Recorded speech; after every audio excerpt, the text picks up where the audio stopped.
Señor, esta iglesia, te invito a que levantes tus manos y que junto a mí declares el nombre de Jesús, aquel nombre sobre todo nombre que nos guía y nos mantiene firmes siempre.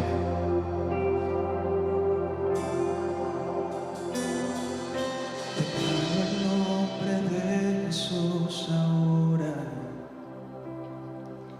sobre cada mente y corazón. Sé que encuentro paz en su presencia, lo declaro.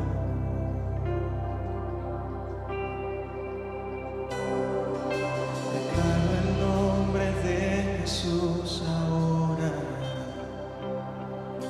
Se rompe cada vicio y adicción. Declaro libertad y esperanza, lo declaro. Jesús, tu nombre es poderoso, vida me da. Rompe cadenas, vence tinieblas, trae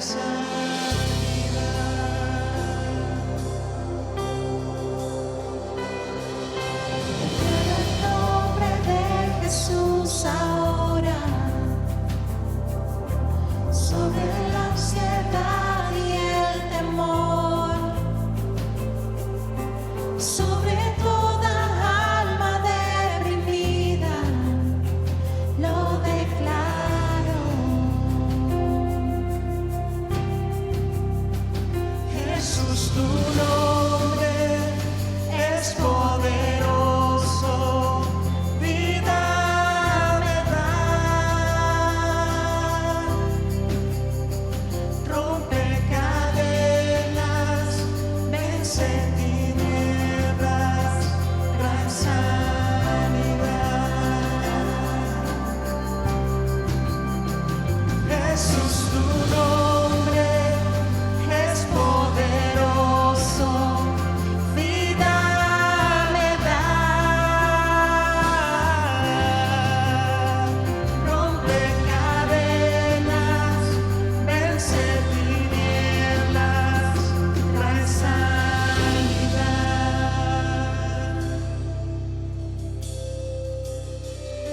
Jesús en las montañas, Jesús en mi ciudad, sobre el enemigo, sobre toda oscuridad, sobre mi familia, declaro el nombre de Jesús.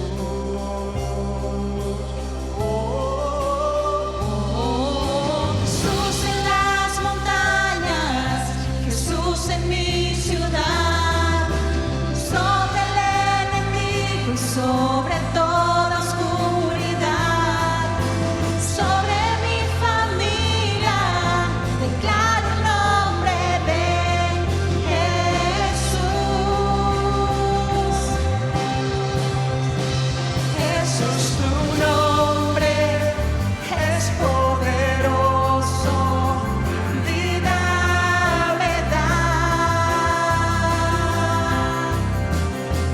Rompe cadenas, vence tinieblas, trae sanidad.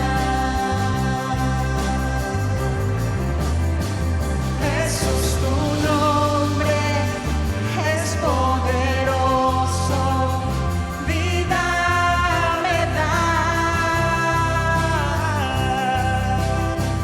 Rompe cadenas, vence tinieblas, trae sanidad.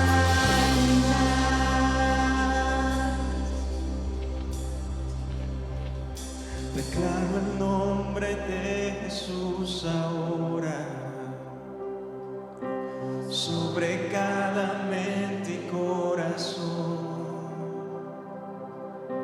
Sé que encuentro paz en su presencia, lo declaro.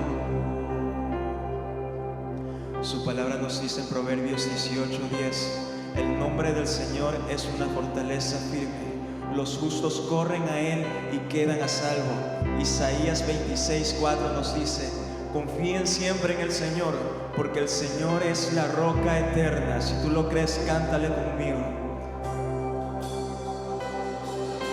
Jesús en las montañas, Jesús en mi ciudad, sobre el enemigo, sobre toda oscuridad, sobre mi familia, declaro el nombre de Jesús.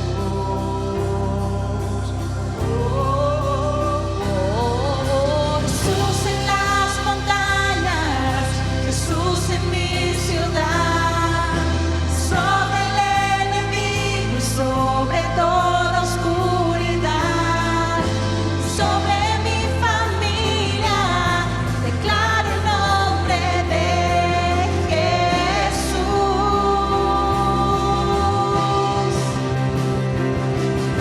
Jesús en las montañas, Jesús en mi ciudad, sobre el enemigo y sobre toda oscuridad, sobre mi familia, declaro el nombre de Jesús. Nombre sobre todo nombre, a ti te exaltamos, Señor. Tú fuiste el verbo en el principio, unigénito de Dios, el misterio de tu gloria, revelado en tu amor. Cuán hermoso su nombre es, cuán hermoso su nombre es, el nombre de Jesús, mi Rey. Cuán hermoso su nombre es, nada se iguala a él. Cuán hermoso su nombre es, no hay otro nombre.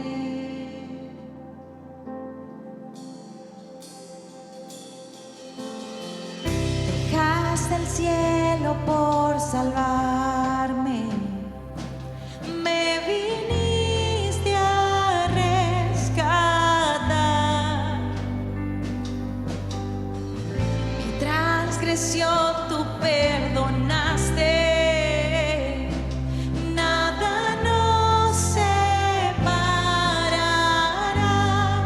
Majestuoso su nombre es, majestuoso su nombre es, el nombre de Jesús, mi majestuoso, majestuoso su nombre es, nada se iguala a él.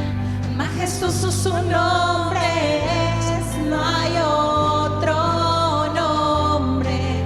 Majestuoso su nombre es, no hay otro nombre. Y en este momento te invito a que dejes toda distracción a un lado y cierres tus ojos y con tus manos en alto veas cómo la presencia de Dios está moviéndose en este lugar y puedas contemplar la cruz, a Jesús allí con sus brazos abiertos para que tú y yo hoy podamos estar aquí y entrar ante su presencia. Míralo con sus brazos abiertos, llenos de amor, pues el único que ha vencido la muerte es Él. La muerte venciste, el velo partiste, la tumba vacía ahora está. Los cielos declaran, tu gloria proclaman, resucitaste en majestad, inigualable,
Poderoso su nombre es, no hay otro nombre.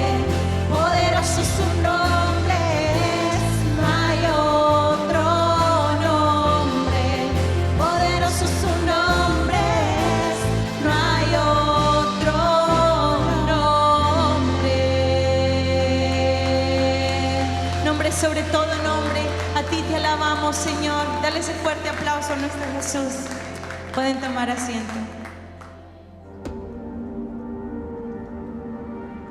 A veces la vida se quiebra. Estrés, ansiedad, presiones y decepciones.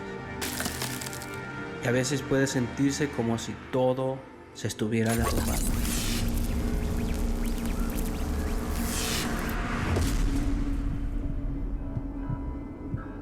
Pero la fe nunca fue hecha para romperse. Descubre una esperanza inquebrantable, incluso cuando la vida se quiebra.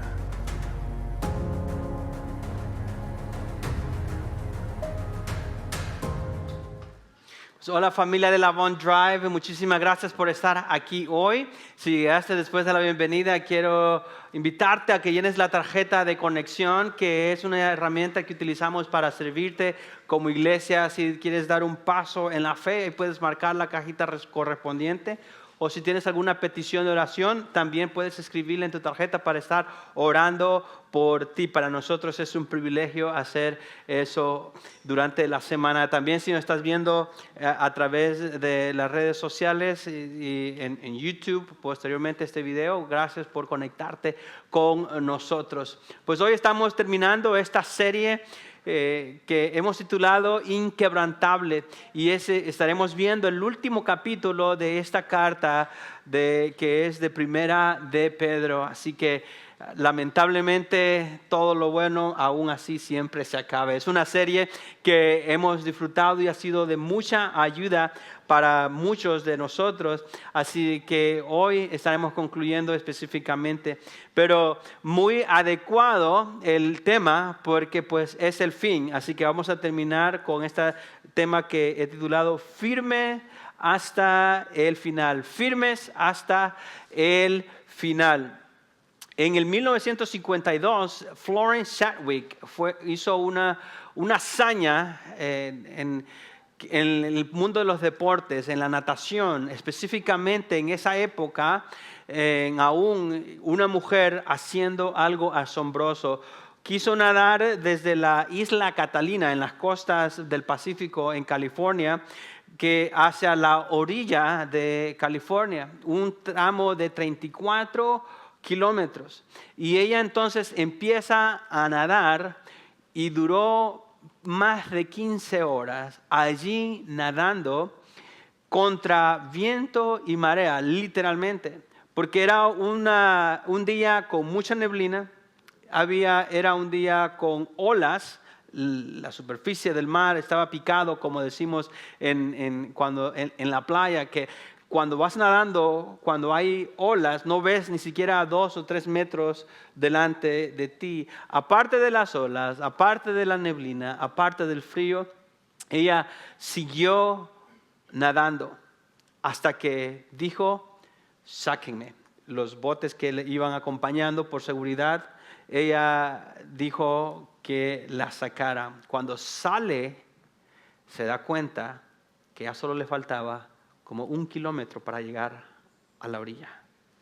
Y cuando le entrevistan, dice, ¿por qué te detuviste? Y dice, no fueron las olas, no fueron las neblinas, no fue el frío.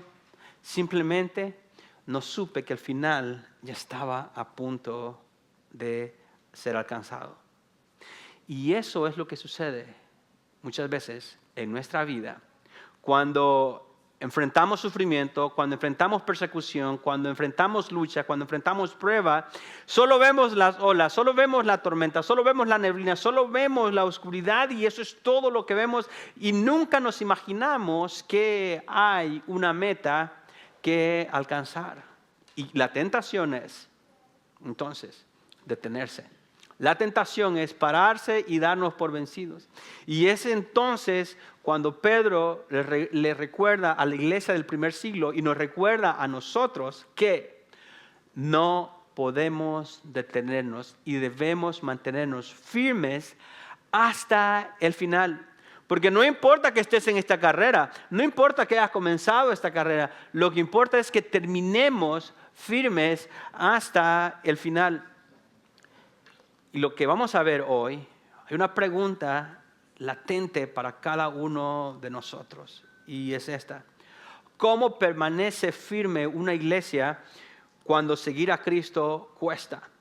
Eso es lo que Pedro está contestando. Cuando leemos la Escritura, leemos que es como para nosotros específicamente, y sí, es cierto, para nosotros, pero para nosotros en plural. Entonces, Pedro le está escribiendo a una iglesia, recordemos eso. Entonces, está contestando la pregunta: ¿cómo la iglesia se puede mantener firme hasta el final cuando hay sufrimiento, cuando hay un costo por seguir a Cristo? Y esto es lo que contesta, y contesta de 4 maneras, tratando de hablar de 4 cosas necesarias para que la iglesia se permanece firme. Al principio le empieza hablando a los líderes de la iglesia. Luego le habla a la congregación para que se mantengan en primer lugar en humildad, para que se mantengan alerta y por último para que descansen en la gracia de Dios. Y eso es como en realidad una iglesia puede mantenerse firme. ¿Y por qué dice iglesia? Yo creo que ese es el primer punto, antes del primer punto. Para que tú en tu vida te mantengas firme hasta el final, necesitas ser parte de una iglesia local. Eso es gratis, eso no es el punto. Pero para que tú te mantengas firme hasta el final, no hay manera como puedes hacerlo a solas. No hay manera como lo puedas hacer en tus propias fuerzas, como un llanero solitario. Así que veamos los primeros 4 versos en donde Pedro trata con el primer punto de cómo nos podemos mantener firmes hasta el final. Dice el verso 1 al 4. Por tanto, a los ancianos entre ustedes exhorto, yo anciano, como ellos, y testigo de los padecimientos de Cristo, y también participante de la gloria que ha de ser revelada, pastoreen el rebaño de Dios entre ustedes, velando por él, no por obligación, sino voluntariamente, como quiere Dios. No por la avaricia del dinero, sino con sincero deseo. Tampoco como teniendo señorío sobre los que les han sido confiados, sino demostrando ser ejemplos del rebaño. Y cuando aparezca el príncipe de los pastores, ustedes recibirán la corona inmarcesible de gloria. Entonces Pedro comienza en estos primeros versos, en este capítulo, diciendo la palabra por tanto. En el primer versículo lo que está conectando es lo que había hablado en el capítulo anterior. La semana pasada hablábamos acerca de la manera como seguidores de Jesús sufrimos por la causa de Cristo. Y ese sufrimiento nos hace muchas veces a querer darnos por vencidos, a echarnos para atrás. Y lo primero que dice es, le habla a los líderes de la iglesia.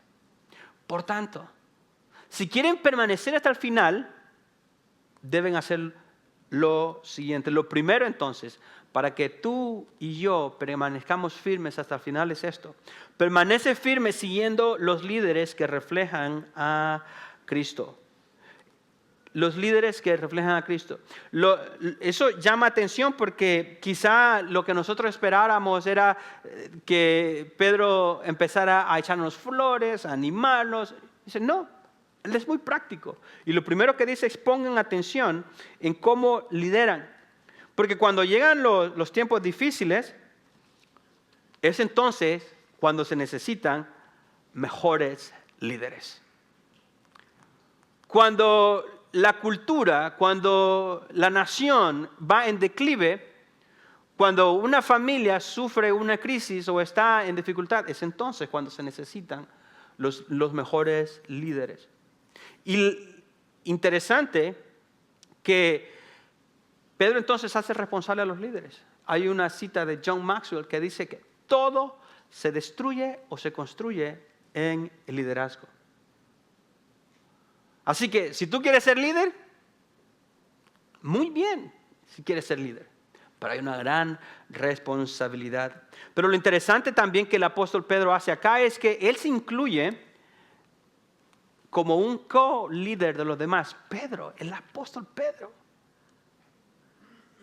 Aquel que caminó con Jesús por más de 3 años. Aquel que experimentó y apreció la gloria de Jesús.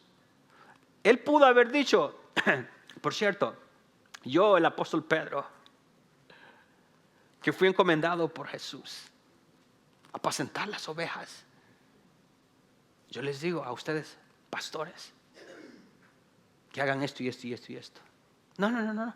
Él dice a los ancianos no literalmente cronológica o una edad cronológica, sino que se refiere a un título de autoridad, un título que tiene responsabilidad. Es un título prestado, de hecho, del Antiguo Testamento, cuando los líderes de las diferentes tribus, de las diferentes familias dirigían, y cuando se reunían a tomar decisiones para el pueblo, eran los líderes que se reunían y hablaban acerca de eso. Esa misma idea se transfiere hacia la iglesia local del primer siglo, y esos líderes, ya no por una descendencia física, sino que por un organismo, esos líderes entonces vienen a servir, a proteger, a cuidar a la congregación. Y él dice, yo, un anciano también,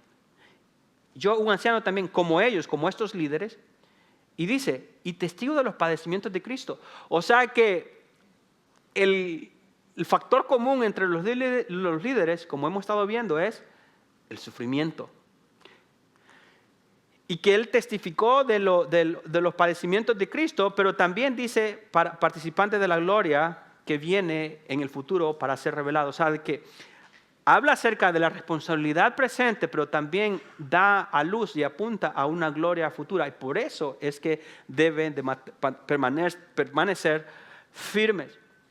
Podía él hablar de la posición que tiene como apóstol. Podía hablar de cuántas personas se convirtieron cuando él compartió el evangelio. No, él dice, yo soy como uno de ustedes. Por eso es que entre nosotros, ustedes tal vez se han dado cuenta que a las personas que sirven aquí en la iglesia, yo no les llamo voluntarios, porque un voluntario sirve cuando tiene tiempo. Un voluntario sirve cuando le conviene. Un voluntario sirve para chequear la cajita. Pero yo no les digo voluntarios, les llamo colaboradores. Porque cada uno de nosotros somos partícipes y colaboramos para una misión asombrosa. Y Pedro dice, yo soy como uno de ustedes, como esos otros líderes. Asimismo, yo les encargo a ustedes. Quizá Pedro tiene en mente el momento cuando él, después de que había caído, Jesús lo llama de regreso y lo confronta preguntándole si verdaderamente le ama. Y él le contesta, sí, Señor, sabes que te quiero. Pedro, ¿me amas? Sí, sabes, Señor, que te quiero. Apacienta mis ovejas. Pedro, ¿me amas? Sí, Señor, sabes que te amo. La última vez dice, sí, Señor. Y dice, apacienta mis ovejas. Y el mismo mandato que él recibió, literalmente, de la boca de Jesús, él está diciendo a los demás líderes espirituales, apacienten las ovejas del Señor. Y noten, dice, pastoreen el rebaño de Dios. Y eso es muy interesante. El rebaño no es del pastor. La iglesia no es del pastor. La iglesia no es del liderazgo. El rebaño es de Dios. Hablamos de eso en la segunda o tercera predicación de este mensaje, que somos parte de este pueblo de Dios. Somos como una piedra construida sobre piedra, pero esta piedra fundamental que es Jesucristo, que hacemos parte de todo esto grande que Dios está construyendo. Y pastorear significa no solo enseñar, no solo predicar. Si el que quiere ser pastor simplemente por predicar, que debe predicar, que es parte de cómo alimenta las ovejas, pero también va mucho más allá. Pastorear significa enseñar, sí, pero también dirigir, también cuidar, también corregir, también limpiar. Pastorear es un trabajo asombroso, es un trabajo grandioso. Y dirán ustedes, pero ¿por qué estoy escuchando eso? Si yo no soy pastor. y ni quiero ser pastor. Eso es para usted, pastor. Qué bueno que lo aprendió y que ya lo estudió, porque así debe ser. Bueno, ¿saben por qué necesitan escucharlo? Porque ustedes escudriñan bien a los pastores, ponen atención a los pastores, ven pastores en las redes sociales, escuchan en la tele y tienen opiniones acerca de los pastores. Y lo que Pedro quiere o nos enseña acá es una perspectiva bíblica de un buen pastor. Así que yo me expongo a ustedes a que debo dirigir y pastorear conforme a lo que la palabra de Dios dice, pero a la misma vez para que no tengan expectativas inadecuadas acerca del pastor. Pero también, si en algún momento ustedes deciden irse a buscar a otra iglesia y someterse al liderazgo de un pastor, por lo menos saben qué buscar en un pastor. Ay, pobre de ustedes que se van a para otra iglesia, pero bueno. Pero necesitan tener una perspectiva correcta acerca del pastor. Pero dirán, bueno, aquí Pedro específico en 3 marcas de un buen pastor y lo hace de manera de contraste. En primer lugar, dice que no sirvan por obligación, sino que lo hagan voluntariamente. El ministerio, el servir, es voluntario. No debe de ser a la fuerza, no debe de ser por opresión, no debe de ser por manipulación, es voluntariamente. Eso en primer lugar. Si no se siente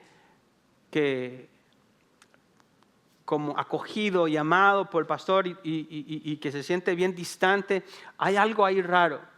Porque el pastor debe de estar voluntariamente con muchas ganas, con mucho ánimo de servir a las ovejas. Pero también dice específicamente, no sirvan por ganancias, sino de buen ánimo, con entusiasmo. Y un pasaje que habla acerca de eso, y quizá Pedro estaba refiriéndose a esto, es Ezequiel 34, que habla acerca de los pastores que trasquilan las ovejas, que lo que hacen es aprovecharse, que están solo para su beneficio.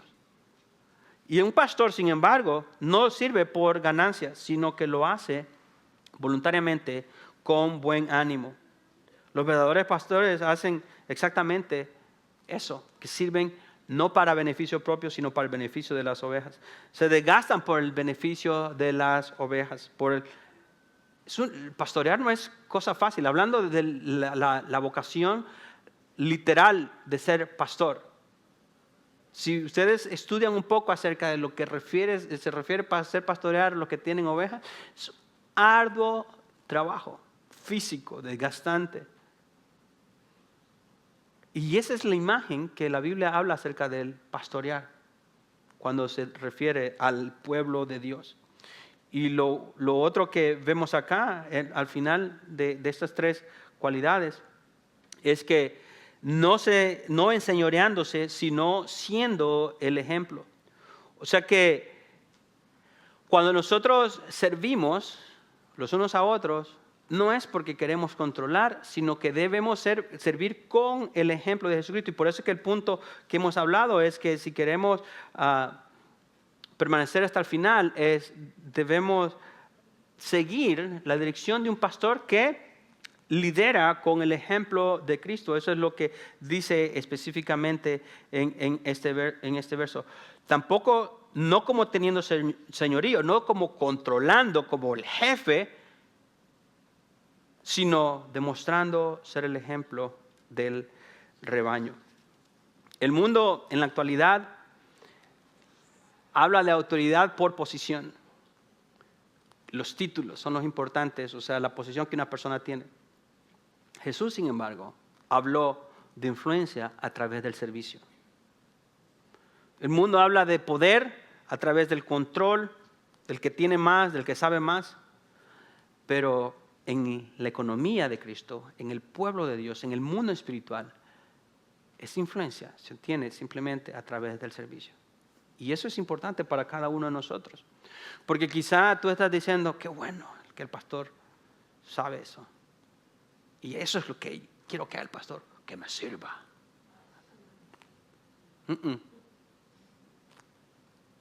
Estamos aquí para dirigir, para enseñar conforme a la palabra, para corregir, para limpiar las ovejas.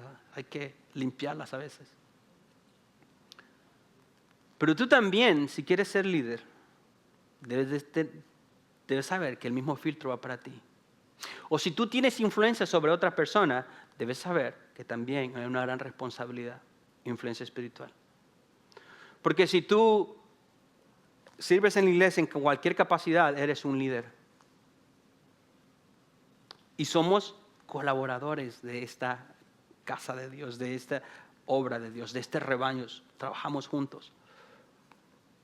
Y también tienes esa responsabilidad de servir con el ejemplo de Jesucristo. Porque también tú tienes un llamado pastoral. Me recuerdo cuando estaba en la facultad bíblica, en el Colegio de Estudios Bíblicos en Houston. Había un señor que aprendí a estimarlo muchísimo. Él trabajaba, no era un maestro, no era un estudiante. Él trabajaba en el mantenimiento del edificio. Y hablábamos, y siempre que me hablaba, se refería a mí, me llamaba pastorcito. En aquel entonces yo tenía como 22 años, 23 años, jovencito. Entonces me decía, pastorcito aquí. Yo le decía al principio, es que yo no soy pastor, ¿por qué me dices pastor? Me dice, pero vas a ser pastor. Entonces, por eso te digo pastorcito desde allá. Le digo, no, yo no vengo aquí para ser pastor, yo vengo porque me gusta, quiero aprender, y ya sirvo en la iglesia de una manera no oficial o no vocacional, así que no voy a ser pastor. Y me dice, sí vas a ser pastor, por lo menos de una oveja, cuando te cases. Y me decía, cuando te cases, tu primera oveja va a ser tu esposa. Y cuando tengas hijos, vas a tener tus ovejitas y necesitas pastorearlas. Así que por lo menos, si estás casada, tienes influencia espiritual sobre otras personas. Si tienes hijos, también tienes influencia espiritual. Y si nosotros aplicamos ese principio de y liderar conforme al ejemplo de Jesucristo, entonces en nuestras relaciones vamos a tener mejor éxito en ese tema. Sin embargo, si lo hacemos simplemente porque nosotros mandamos, porque yo soy el papá, porque yo soy la mamá, no vas a tener éxito en eso y no vas a permanecer firme. Entonces la pregunta para ti, para mí, es que las personas que Dios ha puesto bajo tu influencia se parecen más a Cristo por la manera en que las estás guiando. O sea, las personas a quienes sirves, con las que quienes estás, o en realidad cuando te ven les da más que nada temor, les da frustración. Entonces una iglesia permanece firme cuando sus líderes y cuando ustedes en diferente ámbito que se muevan reflejan el ejemplo de Jesucristo. Ahora bien, Pedro sabe que para que una iglesia permanezca firme, todo comienza con los líderes, pero no termina ahí. También es necesario que la iglesia responda de una manera adecuada.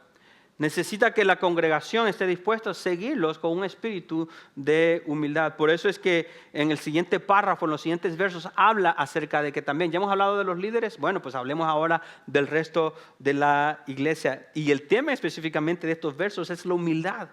Habla acerca de la humildad. Porque ninguna iglesia permanecerá firme si en realidad cada uno quiere hacer su propia voluntad. Si cada uno, tanto como el liderazgo o como la iglesia en general, está lleno de orgullo. Dice el verso 5 al 7. Asimismo, ustedes, los más jóvenes, estén sujetos a los mayores.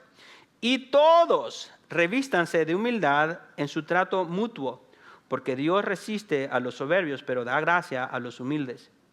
Humíllense pues bajo la poderosa mano de Dios para que Él los exalte a su debido tiempo, echando toda ansiedad sobre Él, porque Él tiene cuidado de ustedes.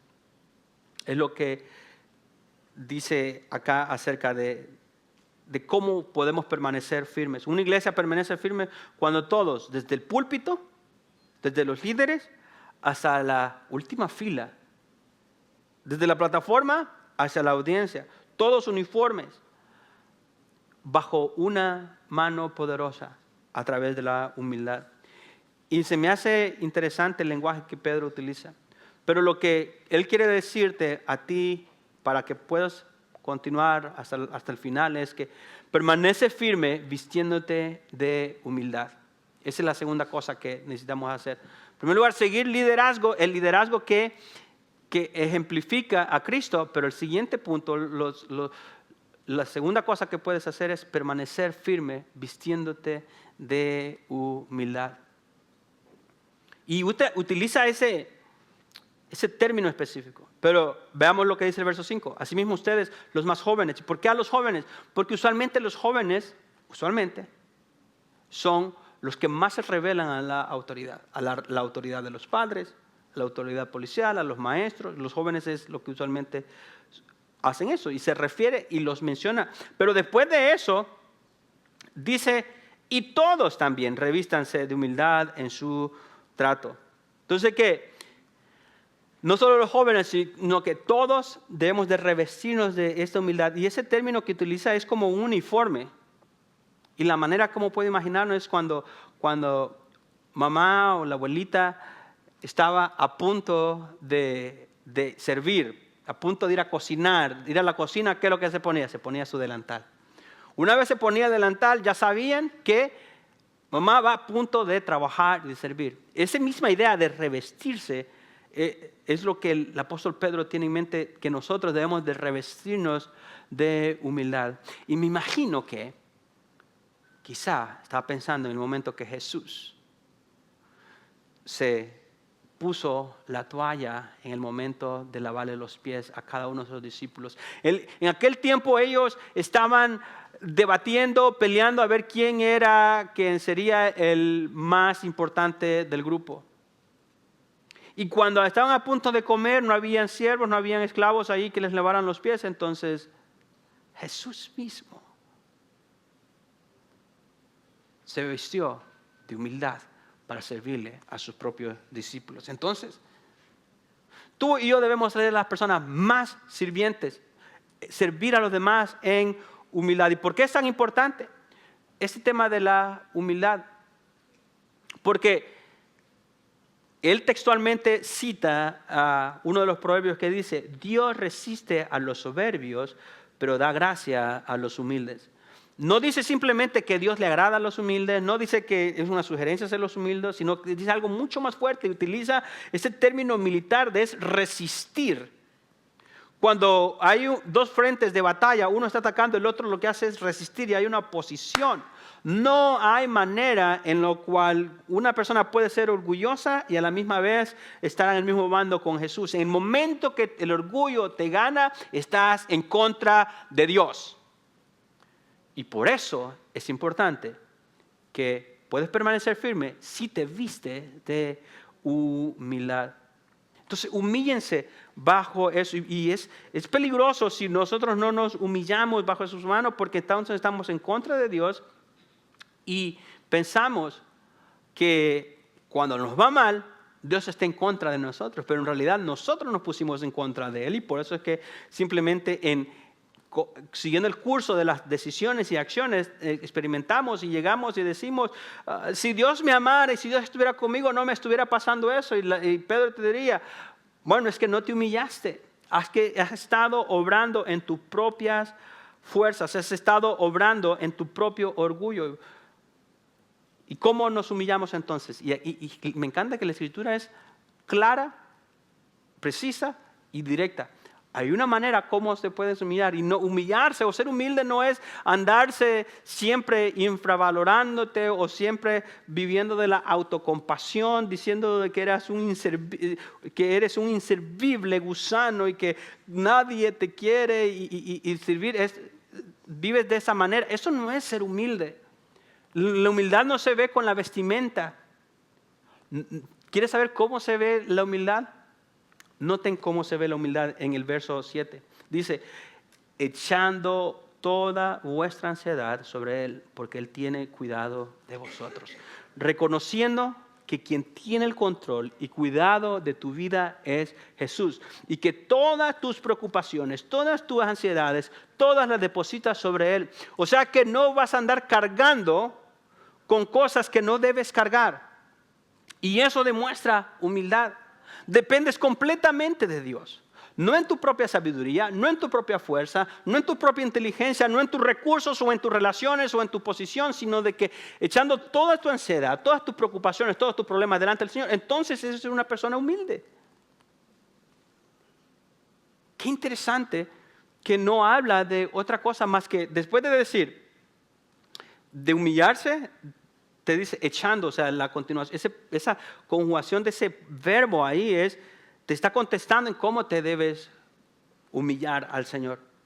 Muchas veces citamos ese verso como aislado cuando pensamos de la ansiedad. ¿Y saben qué es lo que sucede con una persona ansiosa? Es porque está cargando más de lo que puede cargar. Está preocupándose más de lo que debe de estarse preocupando. Una persona deprimida, ¿sabe por qué está deprimida? Porque hay un montón de cosas que la están oprimiendo, cargando emocionalmente por eso. Y Pedro dice, echa todas esas ansiedades a Él. Entonces la humildad es reconocer que no podemos sostener la vida nosotros solos en nuestra propia fuerza. Cada vez que insistimos en cargar solos aquello que solo Dios puede cargar, entonces le estamos afrentando a Dios y estamos actuando como que todo dependiera de nosotros. Y Dios, dice, resiste a las personas como esa. Suéltalo. Suelta esa carga. Déjame preguntarte directamente, ¿qué carga trajiste hoy a la iglesia? ¿Qué carga trajiste hoy a la iglesia? Viniste porque es parte de lo que haces los domingos, pero hay una carga emocional, hay una carga espiritual, hay una carga laboral y que no te deja dormir. Hay un problema familiar que no te deja descansar. Pedro te dice, deposita esa carga, échala delante del Señor, porque Él tiene cuidado de ti. Él tiene cuidado de ti. Qué hermosa noticia esa. Qué hermosa noticia esa. De que Dios cuida de ti. Esta no es una relación tóxica de que ahora dependo, que ahora confío, que ahora dependo en Dios, que ahora confío en mí. No. Dios cuida de ti. Ese creador del universo, ese Dios todopoderoso, ese que es descrito con una mano poderosa, Él cuida de ti y puedes confiar en Él. Y solo así puedes mantenerte firme. Entonces la humildad comienza cuando dejamos de vivir como si todo dependiera de nosotros. Esa es la realidad. Cuando dejamos de vivir como que todo dependiera de nosotros, entonces que empezamos a practicar la humildad.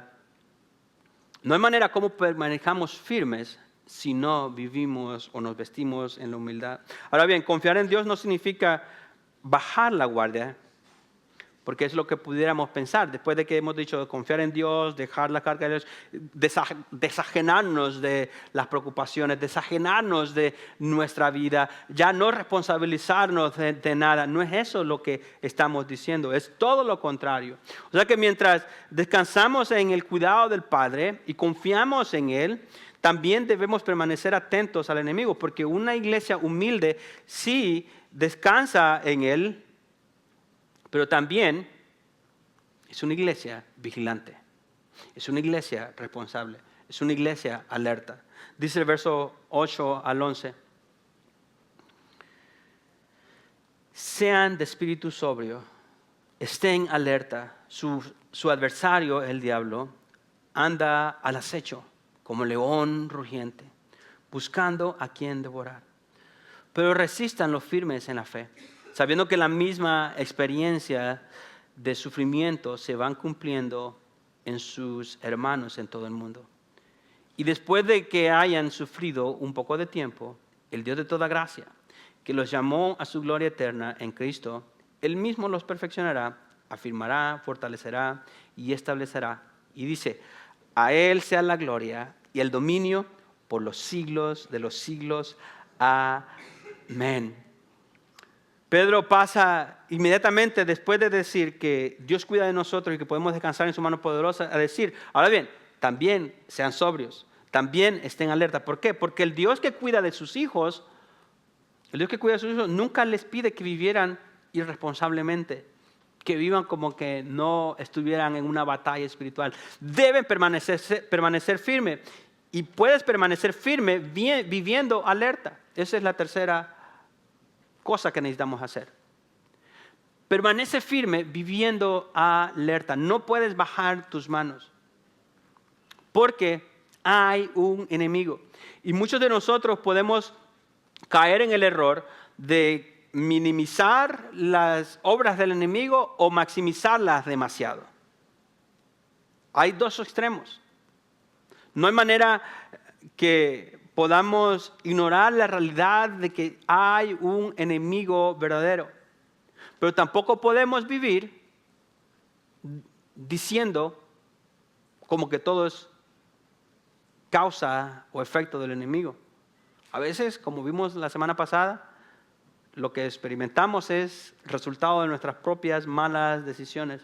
Me acuerdo de un chiste de alguien que decía que saliendo de la iglesia se encontró al diablo llorando allá afuera.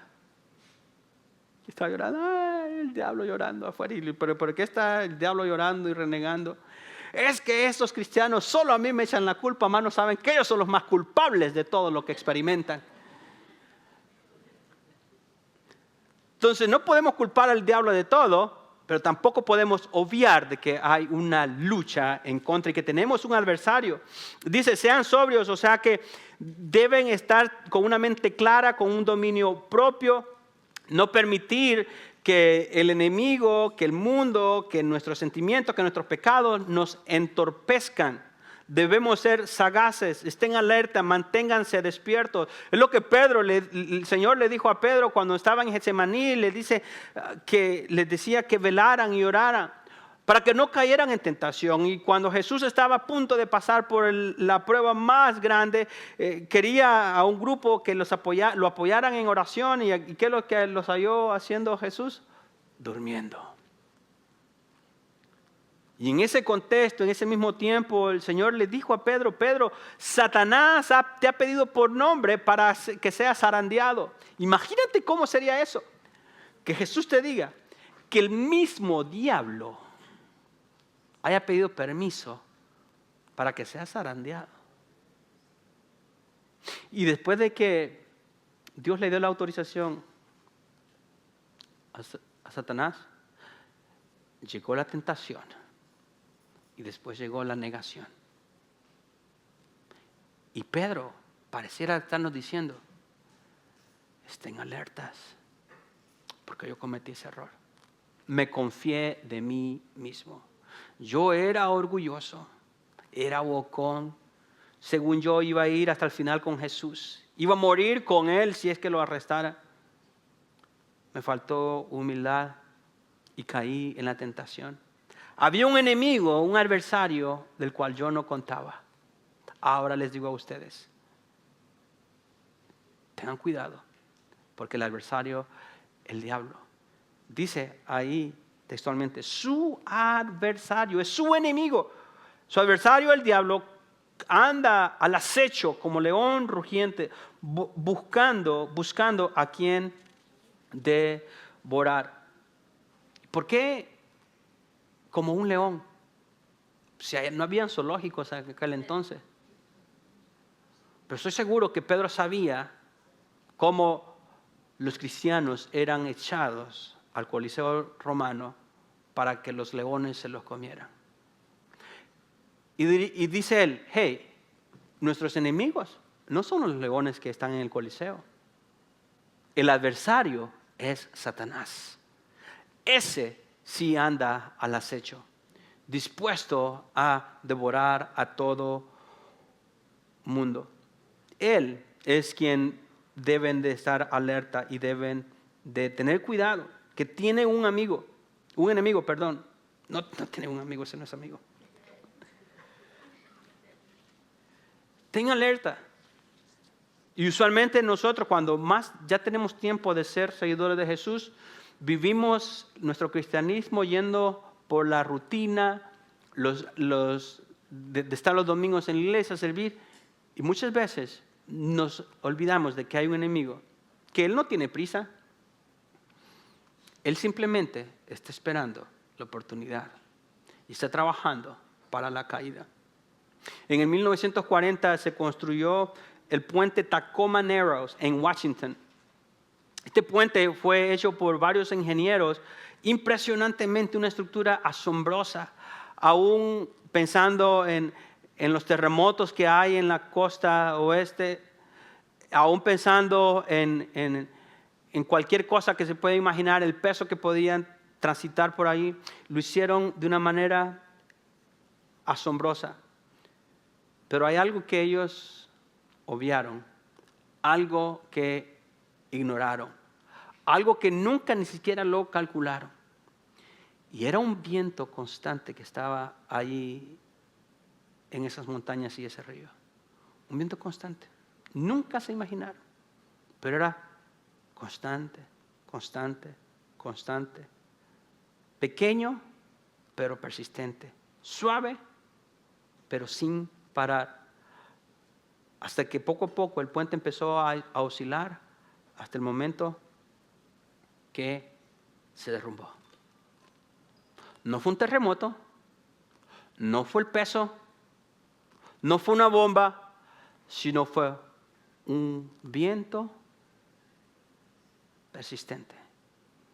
Asimismo, muchas veces es la vida espiritual.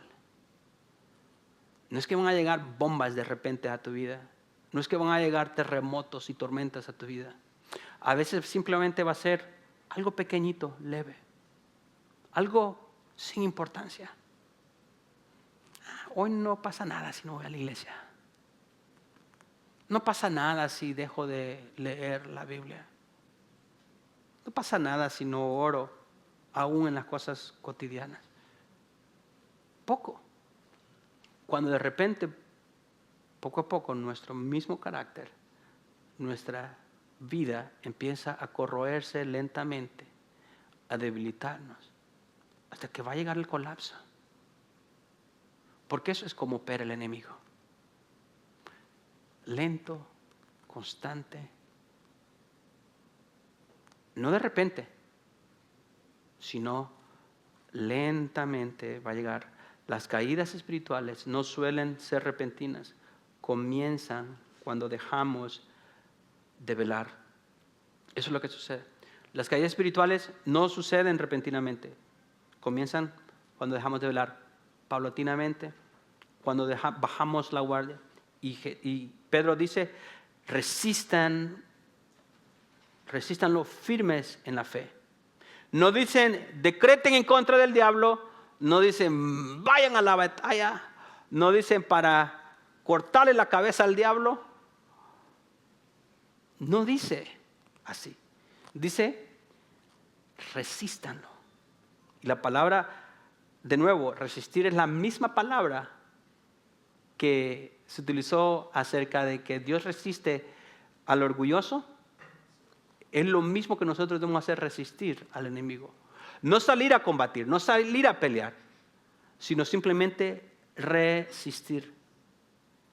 No venceremos al enemigo en nuestras propias fuerzas, venceremos permaneciendo firmes en Cristo. Ahora bien, cuando dice resistir en la fe, no es en fe o por la fe, sino que dice en la fe.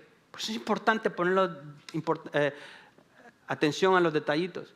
Cuando la Biblia dice en la fe, se refiere a lo que nosotros hemos creído del Evangelio, la verdad en donde hemos puesto nuestra confianza, en la palabra de Dios. O sea que la fe ya no es en este contexto no es una convicción que tú tienes, sino que es lo que tú crees en realidad. Por eso es importante que te revistas ya de humildad, pero también que te empapes de la palabra de Dios. Cuando Jesús fue tentado por el mismo diablo, ¿qué hizo Jesús? Con la Biblia misma, con la misma palabra de Dios fue que le resistió y lo venció. Pero luego da en el verso 9 una promesa o una frase pastoral, porque cuando a veces estamos siendo tentados, estamos en dificultad, pensamos que somos los únicos que estamos luchando, dice el verso 9, sabiendo que las mismas experiencias de sufrimiento se van cumpliendo en sus hermanos en todo el mundo. Usualmente pensamos, ¿por qué a mí, Señor? ¿O por qué solo a mí me pasan las cosas? Y dice el Señor, no, esto es algo que todos los seguidores de Jesús experimentan. Pero lo más importante dice, el Dios de toda gracia. Él es quien nos restaurará, nos perfeccionará, nos fortalecerá y establecerá. Ese Dios de toda gracia, que no tienes nada que ofrecerle, que no traes nada que traer a la ecuación, Él es quien te va a proteger, te va a fortalecer y establecer. Él mismo, no una delegación, no a un ángel, sino que Él mismo te va a sostener con esa mano poderosa. Ese Dios de toda gracia. En medio de la dificultad, en medio de la prueba, en medio de la tentación, en medio de la lucha, Él es quien te va a sostener. Por eso es que desde el principio había hablado acerca de la humildad. Si no te sometes a Dios, entonces tú estás peleando a solas. Y ese Dios de toda gracia es el que te va a proteger. Leamos los últimos versos para que ahora sí terminemos la carta en general. Dice, por conducto de Silvano, versos 12 al 14, nuestro fiel hermano, Silvano es el mismo Silas que habla Pablo en otras cartas. Porque así lo considero, le he escrito brevemente, exhortando y testificando que esta es la verdadera gracia de Dios. Y noten, estén firmes en ella. La que está en Babilonia, elegida juntamente con ustedes, se refiere a la iglesia que estaba en Roma. Los saluda, y también mi hijo Marcos. Salúdense unos a otros con un beso de amor fraternal. Paz sea a todos ustedes que están en Cristo. Esa es la despedida del apóstol Pedro y con eso concluye la carta. Pero no podemos ignorar una frase que concluye todo. Es como que la conclusión de lo que él todavía había escrito. Él dice, les he escrito brevemente, exhortando y testificando que esta es la verdadera gracia de Dios. Todo lo que he hablado se resume en esto. O como quien dice, si se les ha olvidado lo que he hablado, pongan atención en eso. Esta es la verdadera gracia, estén firmes en ella. Es simplemente que permanezcan firmes. Dios ya había dicho de esta gracia, esta esperanza que tenemos, la que nos salva, la que nos santifica, la que nos hace parte del cuerpo de Cristo, la que nos hace más santos, que nos hace un pueblo diferente. Esa es la gracia en la que ustedes pueden permanecer firmes. Entonces, permanece firme descansando en la gracia de Dios. Esa es la cuarta parte. ¿Cómo puedes permanecer firme hasta el final? Cuando permaneces en la gracia de Dios. No en tus propias fuerzas, no en tu inteligencia, no en tus propias acciones, en la gracia de Dios.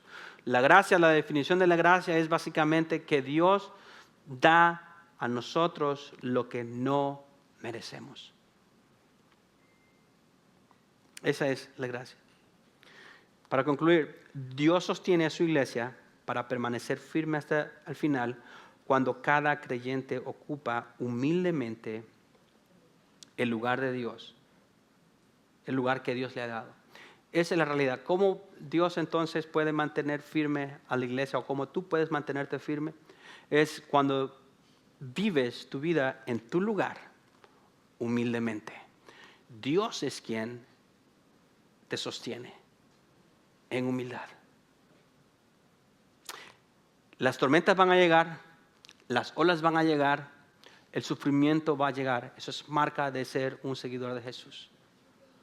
Pero debemos ser como un faro. Imagínense este faro que está en una tormenta y las olas pegan en ese faro con violencia que posiblemente se puede hasta quebrar. Pero ese faro se permanece firme en contra del viento, en contra de las tormentas que llegan y permanece firme cumpliendo su propósito posicionado en el lugar en donde debe estar, cumpliendo su función. A pesar de los retos, a pesar de la dificultad, a pesar de lo que fuerte pegan las olas, ese faro permanece en su lugar. El faro no está ahí para salir a pelear contra las olas, salir a pelear contra las tormentas. O el faro tampoco está allí para sentirse lo más importante de los demás. El faro simplemente está allí para que los barcos no choquen con la orilla. Esa es su función. Pero permanece firme ahí. Es lo que tú y yo necesitamos hacer. Posicionarnos firmemente en nuestro lugar, humildemente, cumpliendo nuestros propósitos. Florence, la chica que intentó nadar desde las Islas Catalinas hasta la costa de California, después de ese fracaso que se detuvo y no terminó la carrera a 1 kilómetro de llegar, a los 2 meses volvió a intentar. Y las mismas olas, la misma neblina, la misma agua fría estaban ahí. Pero ella sabía que había un final al que tenía que llegar y lo hizo exitosamente.